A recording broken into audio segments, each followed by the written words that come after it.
Here we are, clan the isms, cataclysm, great. Our people out here struggling, trying to make it in this state. Everybody out here doing it, but we the ones too late. Now family, we the ones who gotta delegate. Get that money in the power, never be fake. Stick to co-side for 3. What did he say? Create jobs, support our own. Educate this ain't a buy back your home. Got 3 degrees, triple 10. 3 PhDs, now we on the CNN. DBTV, let's talk about negligence. Ignorance is bliss, but we can turn it to intelligence. Please none of what you hear, half of what you see. Let's break it down here on Dr. Boyce TV. Here we are, clan the isms, cataclysm, great. Our people out here struggling, trying to make it in this state. Everybody out here doing it, but we the ones too late. Now family, we the ones who gotta delegate. Get that money, get the power, never be fake. Go figure, get the figures, let's make about 8.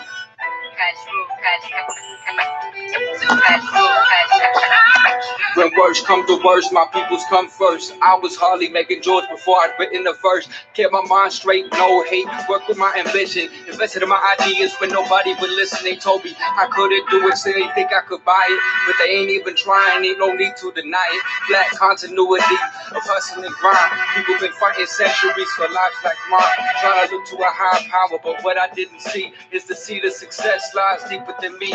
Black Wall Street, gotta get the ground beneath my own feet. Gotta be the sole controller, march to my own beat. Stacking the capital to the best of my ability. More cash in the safe because I put it through liquidity. Started from the minor league, it's major here, but after practice, cracking the safe after we utilize these tactics. Dr. Boyce Watkins. What's happening, brother? How you doing? Back. Thank you for coming back, morning. Dr. Boyce. I'm glad to be here. Here we are, clan the isms, cataclysm, great. Our people out here struggling, trying to make it in this state. Everybody out here doing it, but we the ones too late. Now family, we the ones who... What's up, guys? What's up, guys? I thought that I would play a little bit of the theme song that was made for the show by a guy named Garvey G. He's a young brother, young rapper. I believe he lives in Arizona, and he's worked with my son, and I think he's a good dude. And I think he deserves notoriety and recognition for putting together a great song for drboycetv.com. So I want to say welcome to drboycetv.com and the Black Financial Channel. I'm simulcasting on both places. This is the home for intelligent Black people. It is the place where you come if you believe in your community, if you believe in building, if you believe in making Black people better and greater and stronger, then this is the place for you. And do me a favor. I want to say hello to Sean and Lotus, and I see Miss Perfectly Imperfect. Hello, how are you? And anyway, go ahead and hit the thumbs up button. If you haven't hit the thumbs up button, please do that. That's very, very important. And let's get it started. Let's get it cracking. Let's talk about what's going on. So there's this interesting story that I saw with a guy who actually won the lottery. And in order to keep his trifling ass relatives from finding out who he was, he actually wore a Scream mask. You know, the movie Scream, he wore a mask to go get his lottery check. And I thought that was really, really fascinating. And it made me think about family and money, right? Now, let me ask you, let's start with this question. I want to ask you guys, how do you feel about loaning money to family? Yes or no, yes or no, yes or no. Do you have would you or would you not loan money to family? Yes, no, or it depends. Give me a response on this, on the family loaning money to family question. Yes, no, or it depends. Would you loan money to a relative? Yes, no, it depends. Bryce says no. Larry says hell no. Miss Lady says it depends. I see Raymond says sometimes.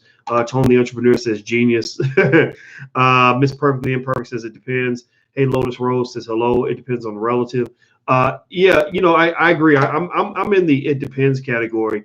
But I don't blame people that are in the no category, right? A lot of people are in the no category because, you know, people just, I think people don't understand the importance of families having codes of conduct and codes of ethics and codes of behavior as it pertains to getting money from people that you care about.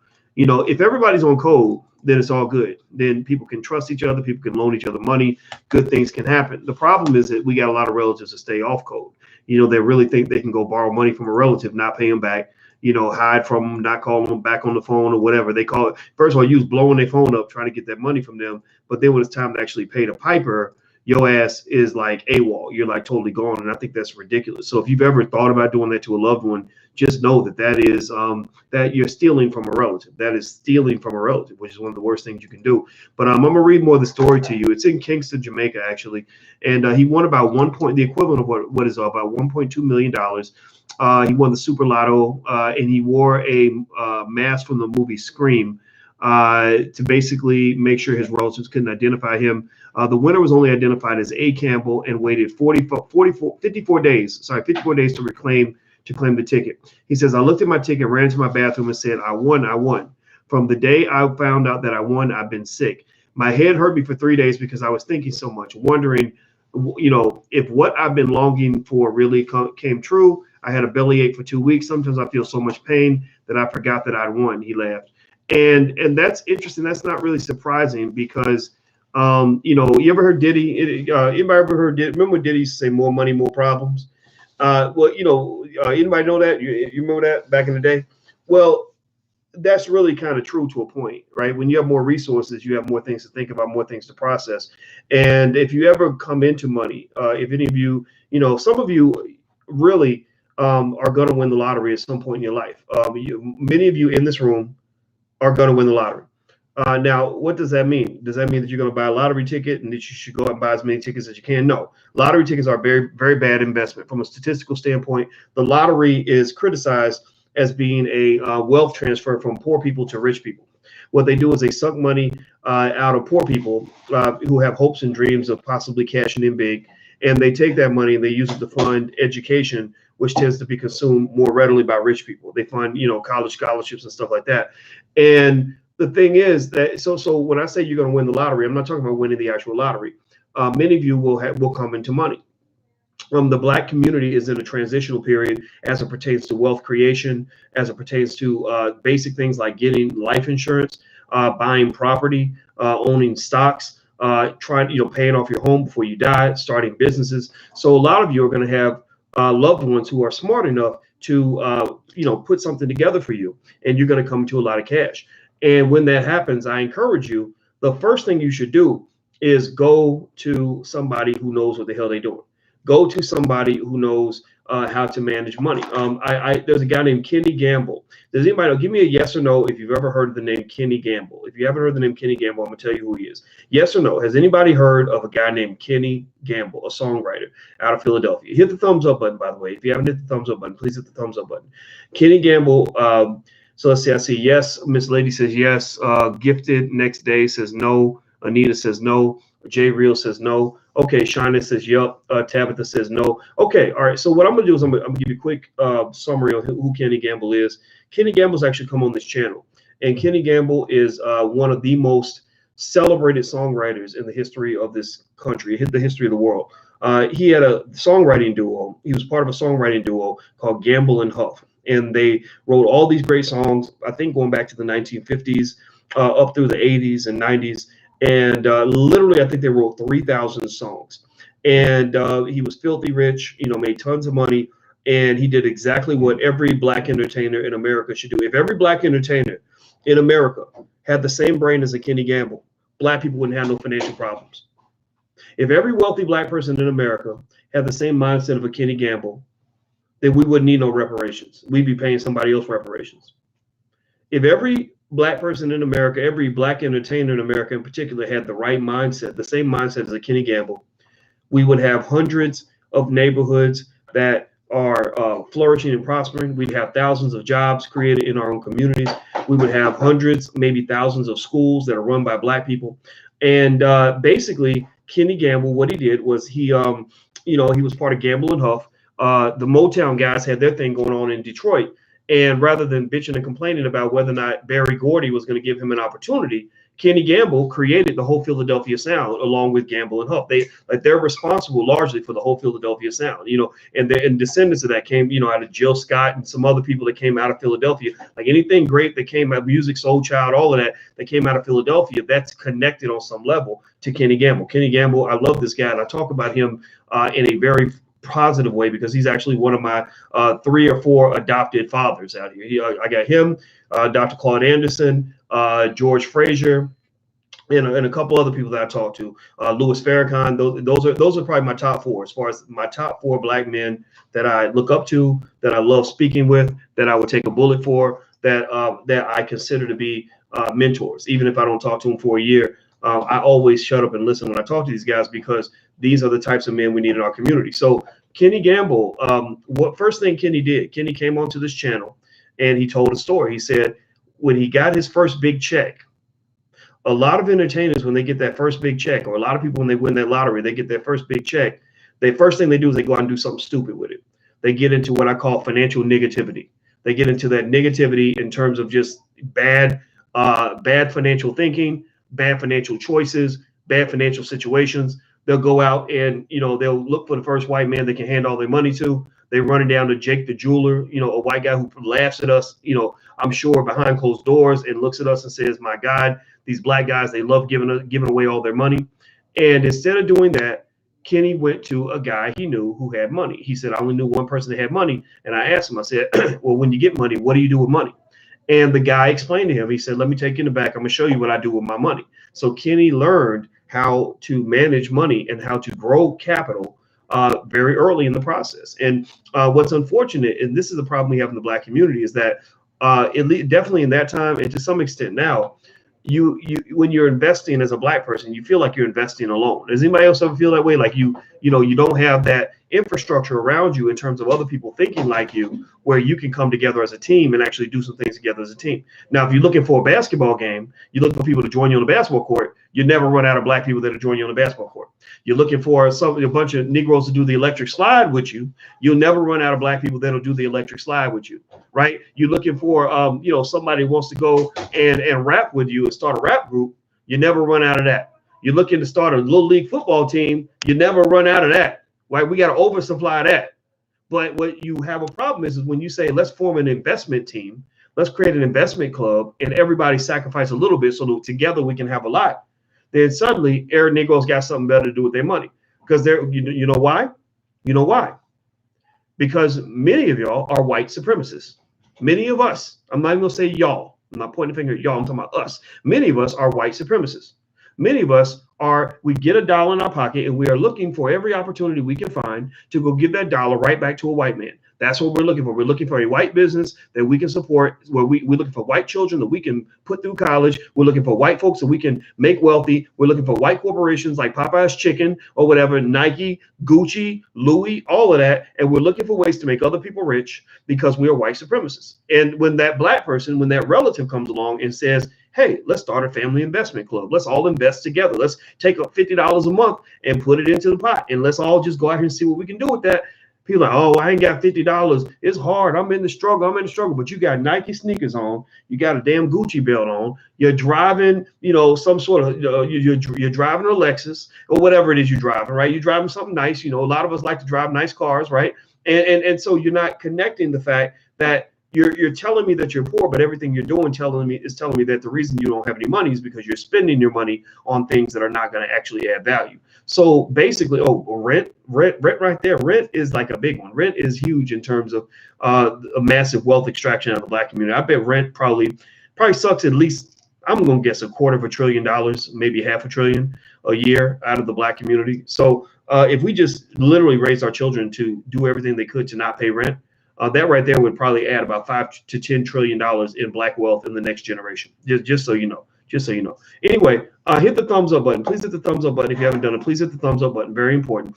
Also, if you want to check out some of the seminars we have coming up in the Black Business School, feel free to go to drboyceseminars.com. That's drboyceseminars.com. We have a seminar on how to restore your credit coming up. We have another seminar on how to make money as a government contractor that's coming up. And so we always do events like this. We got other things that we have planned. We're always here to teach you and help you learn if that's something that you'd like to do. So go to drboyceseminars.com if you're interested. All right. So here's the thing. What I love about Kenny's story is that Kenny, there's a reason why Kenny has wealth right now. There's a reason why he has started several schools to this day. There's a reason why this man was able to go back and buy up his whole entire neighborhood.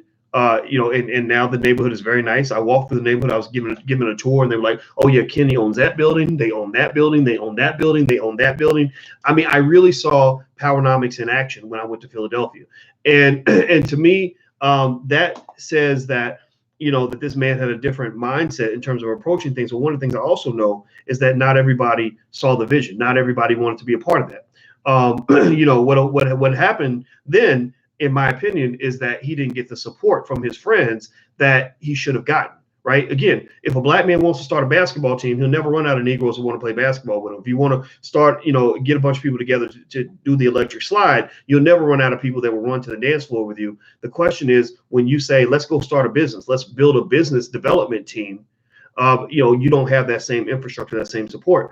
And I believe that Kenny could have done a whole lot more if he'd had, say, a consortium of 30 black people, of different varying income levels, who all pulled together, say, $100,000 a month, and was literally going through and acquiring low-cost properties all throughout the city of Philadelphia.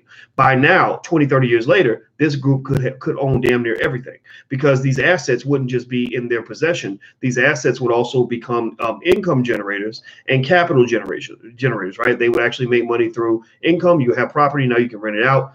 Also, the capital gains means that if you buy a building in Philadelphia in 1975, you hold it to 2005 or 2015, you're talking about massive growth in the value of that building, right? So ultimately, as black people, we have to think that way. When I see the story about this lottery winner, and in case anybody, sometimes we get short attention span Negroes in the building. If you're one of the short attention span Negroes, just know we talked about the story in the beginning, in the first 3 minutes. So the actual story, but you guys know I like to go beneath the story. I want the story behind the story. I want to, I'm not just here to talk about what I read in the news. I'm here to talk about it in a way where you can walk away with the underlying principle, underlying theme in terms of understanding why this story was interesting. So this man, pay attention. This is fascinating, right? He just came into more money than he's ever come into in his life. And from what I have read, he had to hide from his own family. He had to hide from his own relatives. If you have a family that's on code economically, you should not have to hide from them. If you have a family that's on code and understands, the importance of everybody pitching in, everybody contributing, then you don't have to run from them just because you got money. If you have a family that understands the value of investing, the value of building, then you don't have to run away from them or feel like you're out of place because you're the one person out of 50 who's not in the middle of some horrible struggle. You see, we got too many people. Give me a yes or no if you know what I'm talking about. We got too many people who really believe that being in the struggle is synonymous with being black.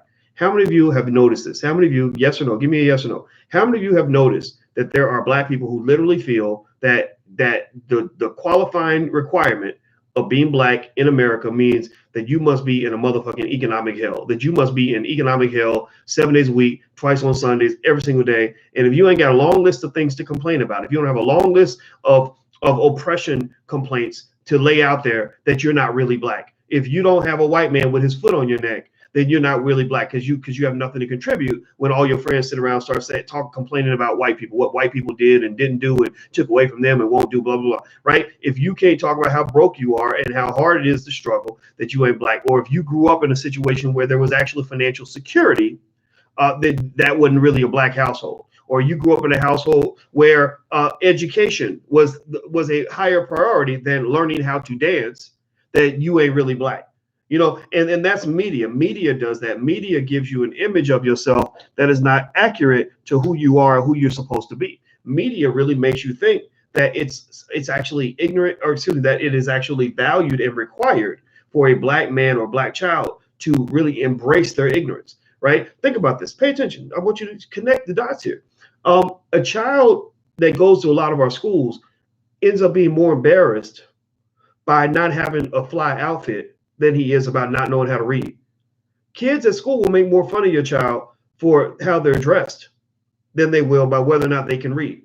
Because you got kids that can't read and they're the coolest kid in the room. You got entertainers on TV that can't read. But we think that they're like they become our role models, our heroes. Cardi B, don't give them no disrespect. She ain't stupid. She's smart for a stripper, right? She's probably the smartest stripper I've ever seen, right? I'm imagine they had like, Harvard University for strippers, she would be a professor there. But Cardi B, if that's the best you got for black women, then I don't know what fucking planet you live on, because that ain't black girl magic. That ain't black girl magic. Cardi B, I'm not dissing Cardi B, but I'm saying, like, think about this. Why is it that Cardi B is one of the most influential and most visible black people in America? It's because white media doesn't respect black women who keep their clothes on and have a brain in their head. They don't respect black women. They like Cardi B because they feel like she represents what they see to be a black woman. Like, oh girl, you so funny, ha ha, you so great, bro. You like Cardi B makes a song about sucking dicks and all this other, and we really think like they really think that's like cool because that's what black women are. Black women are raunchy. Black women are, that's keeping it real, right? So when the black woman who got a PhD at Yale wants to come and speak and wants her voice heard, her voice gets muted by the Cardi B's of the world, right? And so basically, what the part of the reason that you have so much ignorance in your community right now, and you have so many people that don't value education, is because education is not valued in public. Education does not appear to be rewarded in mainstream media, right? The reason that you don't have a lot of wealth in your community is because wealth building principles and applying them and actually holding yourself accountable to that and following through on that is not something people really want to hear. People like to hear the cool stories, right? They like to hear the results. They like to hear, about somebody winning financially, but they don't really care, like the nuts and the bolts of actually how they get there and what it takes to actually do that work is not necessarily the most popular thing in the world. But in sports, we have little boys that are hardwired, brainwashed from an early age to do all the nuts and bolts, all the hard work, all the pain, all the discomfort, all the agony necessary to be the absolute best football player that they can be. Right? They know if they want to be great in basketball. They have the 3-year-olds that are dribbling the basketballs like grown men when they're 3 and doing all the little drills and because their daddy got them a basketball training video when they were little, right? Like, so we're in tune with that. We're in tune with the building blocks necessary to become the best basketball players in the world, best football players in the world. But the question is, and I would ask you this, and I want you to kind of think about this, is what's it going to take for us to be equally in tune with all the building blocks necessary to build the most empowered people in the world? How in tune are we with the building blocks, the strategic day-to-day tiny building blocks necessary to build the most educated people in the world, right? How in tune are we to the tiny building blocks necessary to build the most economically strong people in the world? Are we in tune with that? Are we as in tune with that as we are with hip hop, sports, and all the other things that they feed us in media? I say the answer is no, right? I say the answer is no. And I think that's a big price that you have to pay as a community, because I see a whole lot of people arguing about reparations and how we're going to get it and who deserves it and when it's going to come and all this other stuff. But I'm just telling you this right now. I'm just telling you the honest God truth. Give me a yes or no. Give me a yes or no. If they wrote checks for reparations, if we were able to actually get checks for reparations, do you really think that money would last? Based on if we continue to do what we're doing right now, do you really think that money's going to last more than a year or two? Like, do you really think that money's going to be a real boost to our community, or do you think that's going to be a boost to Popeye's Chicken, a boost to every landlord in America, right? Because we get better apartments, right? Because you're not thinking about owning anything, you're just trying to rent a better apartment. Is it going to be a boost for Nike? Right? Nike, the Kaepernick shoe will sell through the motherfucking roof. Like, we will sell 10. They'll be like, we sold 10 million pairs. Like, we made $1 trillion. So, right? Like, they literally would be like, wow, this reparations thing is really cool. Like, seriously, like, yes or no? Do you really think that a reparations check, if they wrote one right now, would boost the community? I'm going to tell you the answer is no. And the reason I know it's no is because I understand financial dynamics. I understand how money flows. Money flows. If you want to understand why you don't have money, you got to say how much is flowing in and how much is flowing out. And, because the first rule of having money is you got to keep the money that you get. We fail a lot of those tests, unfortunately, right? We're very quick, especially now during the holidays. It's like, make it rain, baby, right? We love that, right? And then the other part of it is the money flowing in. And if all you know how to do is go get a job, then not much money is going to be flowing in. So ultimately, I encourage you, if you want to talk about, positive examples in the community, look at the people that are deeply committed to investing. Look at the people that are deeply committed to owning real estate. Look at the people that are deeply committed to entrepreneurship, which is the key to freedom for Black people, especially Black men who are basically getting their asses kicked by white men consistently getting their butts kicked by white men because we don't understand. We're not trained to be men because we're letting other people train our men, and we should not do that. We should be training our own men. Right. And then if you want to sort of expand your thinking, you got to look outside that box. OK, so when I saw this story about this guy and the wearing the screen mask it triggered me because it made me think about the fact that I have relatives that I literally cannot loan money to. I have relatives I cannot go into business with because they don't want to. They want the money, but they don't want to do the work. They think it's cool that I'm doing well, that I have money or whatever. But when I try to say, well, this is how you actually get money. This is what you need to do. This is the sacrifice you need to make. There just is the sacrifice just isn't there because it's not as exciting as, I'm going to do my best to try to be a football player, or I'm going to spend all my time on social media paying attention to what celebrities do, or I'm going to spend all my time getting high, or I want to go hang out with my friends and I don't really want to work toward anything. I don't want to make any sacrifices for anything other than my job that I have working for a white guy. If that's where your mind is stuck, then I don't even know how to help you, right? And so, it's very frustrating, I think, for those of us who actually have good ideas, right? And I'm sure some of you are in this category. When you're surrounded by people that just don't have the confidence, don't have the vision, maybe it's partly fear, but it's also driven by the fact that becoming a wealthy entrepreneur to this point, especially for young Black boys, is not as popular as becoming a great football or basketball player. And the reason that that's such a bad investment for Black people is because you're wasting a large percentage of your human capital when you have so many of your Black boys that are dedicating their lives to sports, because most of these boys never, ever make any money playing sports. So 99.9% of them dump all their potential in the toilet. 99.9% of them dump all the greatness, all those thousands of hours they spent trying to get to the NFL and to the NBA that doesn't pay off. That's a wasted investment. It goes down the toilet.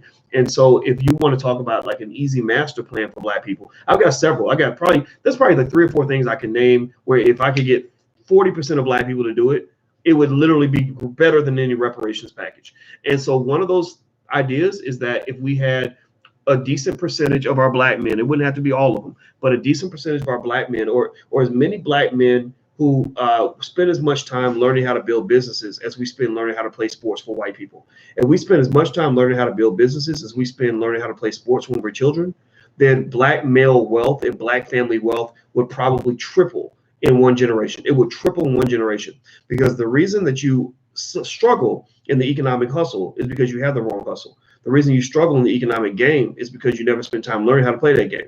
You can't win a competition in something where you haven't been training yourself and preparing yourself to compete. So think about this. How many times do you see a Black boy who is great on the football field and very hard working on the football field, but can't hardly read or doesn't know anything about how to start a business? All he knows how to do is go look for a job. And because white men aren't hiring, he's unemployed, right? And what that does is that affects the whole community, because then now you got a man who is a lot of Black women will consider him to be unmarriable because he doesn't have any money. I'm sorry, I don't care what anybody tells you. A man should know how to provide if he's ever going to be anybody's husband. If he can't provide shit, most women are not going to respect that. I don't know, ladies, confirm this to me.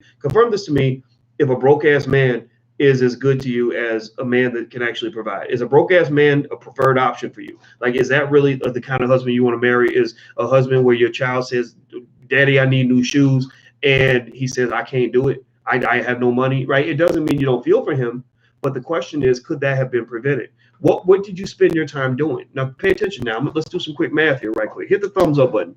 Hit the thumbs up button real quick.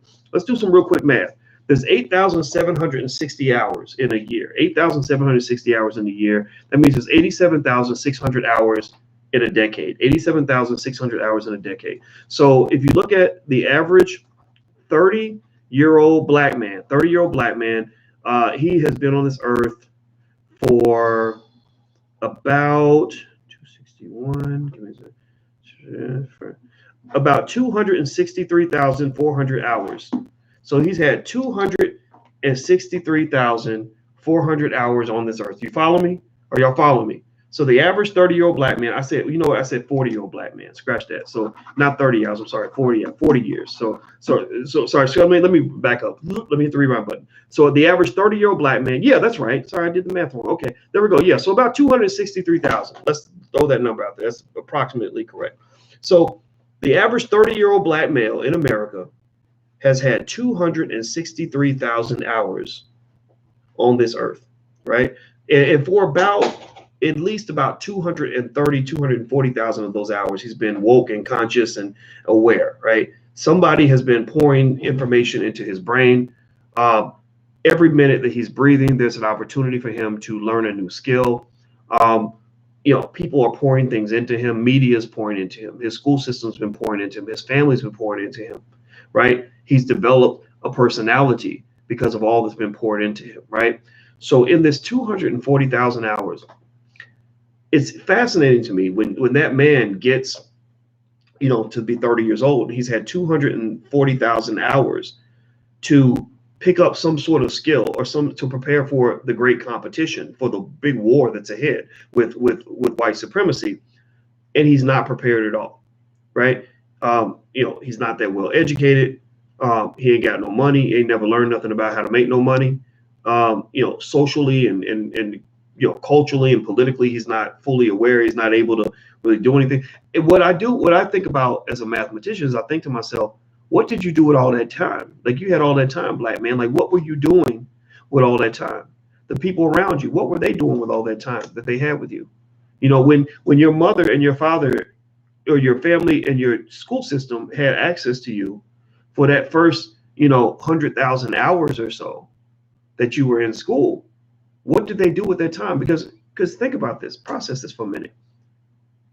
Give me a yes or no. If I spent 1,000 hours, let's say I wrote it down on a piece of paper, I kept a little time clock. If I spent 1,000 hours learning how to start a business, 1,000 hours, do you think that I would know a little bit about entrepreneurship? Yes or no? Give me a yes or no. If I spent 1,000 hours learning how to start businesses, like reading business books, talking to entrepreneurs, learning the rules of forming an LLC, learning how to make a profit, learning how to buy low, sell high, would I know something about entrepreneurship if I spent 1,000 hours learning how to do it? Right? 1,000 hours. So what I want you to do is process this for a minute. So you've had 230,000 hours. All you needed to invest was one. And you could have flipped the whole motherfucking game on his head. All you needed to put in was 1,000 of that 230,000 hours to preparing yourself for economic competition. And your ass has been made so weak, so pathetic, so far behind, so tiny that you don't even have 1,000 hours. 230th of your time was not even put preparing you for the greatest competition that you'll ever face in your life. The thing that will form the gap between success and failure, between manhood and bitchhood, right? The difference between being a conqueror and being conquered, between being a winner and being a loser, between being on top and being on the bottom. You didn't even put in that 1,000 hours, that 1,000 out of 230,000 hours. So what I'm trying to tell you is that you're doing it wrong. You're doing it wrong. I don't know if it's because we're letting the wrong people prepare us. I mean, shit, if the person that's conquered you is the one that's preparing you for battle, then of course you're not going to be prepared, right? They're going to disarm you. They're going to put you in a miniskirt. They're going to bend you over and grease you up so they can put something in your butt. That's what they're going to do to you. They literally will do everything they can to make you as easily conquerable as they can. The same way KFC, when they are getting the chickens ready for slaughter, they get the chickens fat and comfortable, and they make sure that they are nice and big and juicy so they can drop them in the fryer and cook them and have a really good meal. So that's what they do with the black man. They make you fat, juicy, and happy, get you comfortable in your coonery, get you comfortable with your backward thinking, make sure you're not educated, make sure you're not aware of your surroundings, make sure you're doped up, make sure you're ignorant, make sure that you are as much of a supporter of white supremacy as they are, that you are in the system, that you're committed to the system, and that you've dedicated all your time to learn how to be a football player and none of your time to learn how to be a boss. And so that when they come and get you, when the slaughter occurs, you'll be an easy victim. Seriously, they don't really want to fight you. They want to put you to sleep so they can just take you out while you sleeping, while you're vulnerable. So a lot of our people are asleep because a lot of these problems that we have don't require complex solutions. These are not complex ideas. This idea, I just laid this out to you. Of the average 30-year-old black man, I'm gonna go do the exact math so I can make sure the numbers are right. 8,760 hours in a year, 87,000 hours in a decade. You're on this planet for 30 years. That means you have a 250,000 hours to prepare for battle And a lot of our people ain't even spent 100 of that 250,000 hours.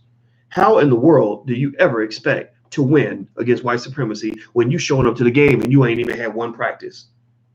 You ain't even done the basics. I could probably teach people, I sit down with I sit down with brothers. I teach them a world of knowledge in a weekend, right? Literally, a weekend is nothing. A weekend is 48 hours, maybe, 72 if you include Friday.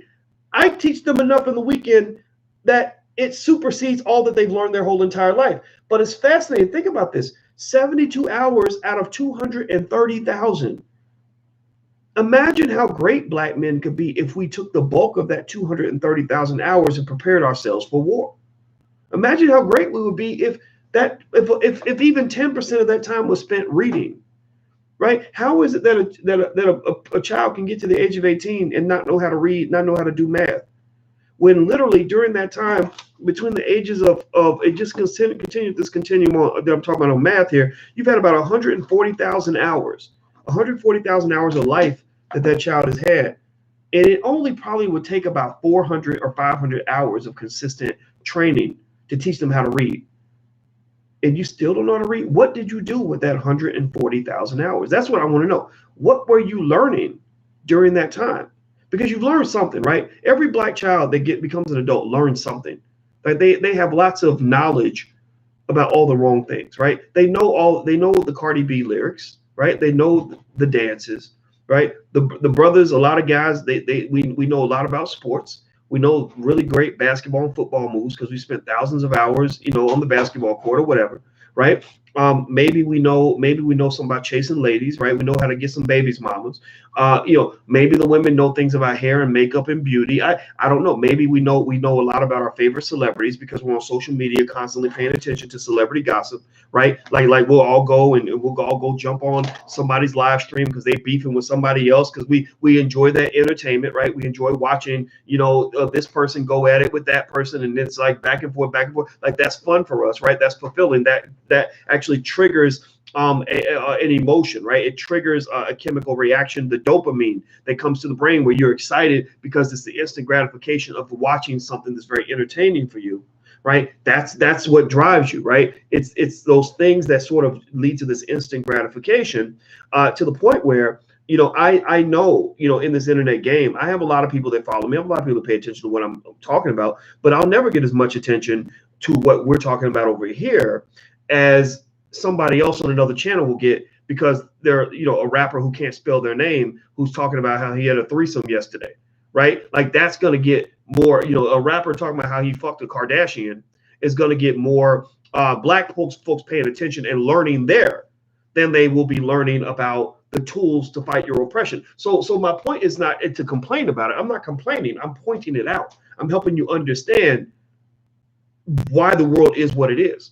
right? And the thing is that, I'm the ultimate hater, not because I give a shit. I don't give a shit. I just can't give too many shits because I go crazy, right? I come off as the ultimate hater because I want to make it 100% crystal clear of what's going on, and I'm doing it for two types of people, right?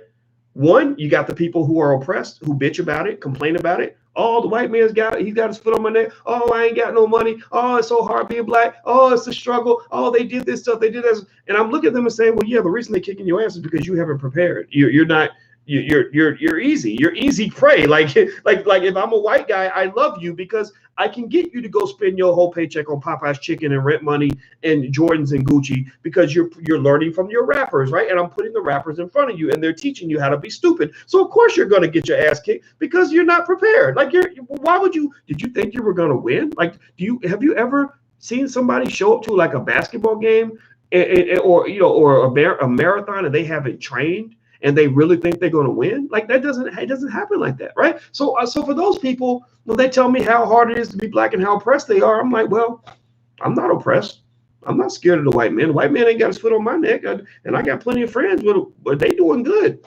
Don't get mad. Don't think that we're not black, that we ain't keeping it 100, that we ain't keeping it. No, we just prepared. We prepared. You didn't prepare, right? So when I got my financial training, I was preparing. I was preparing for battle. I was 18 years old. And when I would go to the library, instead of going to the club, Because I had friends that would go to the club or they would go to the step show and they'd be like, why are you going to the step show, man? Step show is Saturday night, Doc. Come on, man. Well, they didn't call me Doc back then, but they'd be like, come on, boys. You know, you too serious, man. You too serious. I'd be like, no, I'm preparing for battle because the white man will not kick me in my ass. I will not let the white man dominate me. So I'm going to get ready. I'm going to get ready. So I'm going to stay ready. So I ain't got to get ready. So every day I'm getting ready and I'm going to stay ready. And then when it's time to be ready, I ain't going to have to go get ready. Your ass is going to have to go get ready because when it's time to go and hustle and grind and prepare, you want to go to the step show. So take your monkey ass to the step show. But when you come back and you want to whine to me and have a bitch fest with me, I won't know how to hear that. I don't have the ability to hear that because I'm too smart for that. My brain goes back and I'm like, yeah, I remember all those nights where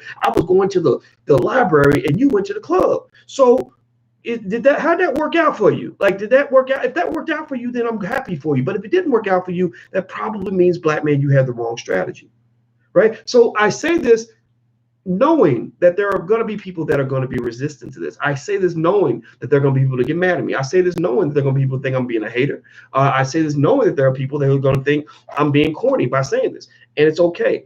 And the other reason why I'm saying this is not just so that I can explain to the people that are being oppressed why they're being oppressed so easily, but also to explain to those who are doing things different to say, you're okay where you are. Keep doing what you're doing.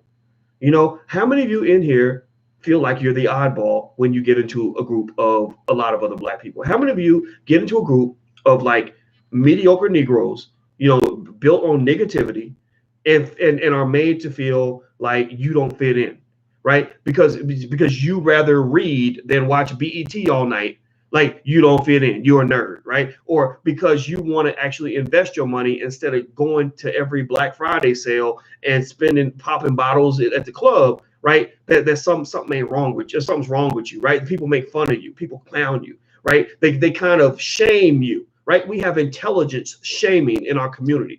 We have like the shaming of people who are actually trying to build something. We have family shaming. Like even when you operate in your family in a certain kind of way, people kind of say, "Oh, you just being too serious." And you just, you know, like really, like I mean, I don't know if you guys go through this, but I've gone through this a lot. I've gone through situations where people thought I was too serious when I was in school, and I would be like, "No, of course I'm supposed to study 7 hours a day. I'm a black man. I gotta be twice as good to get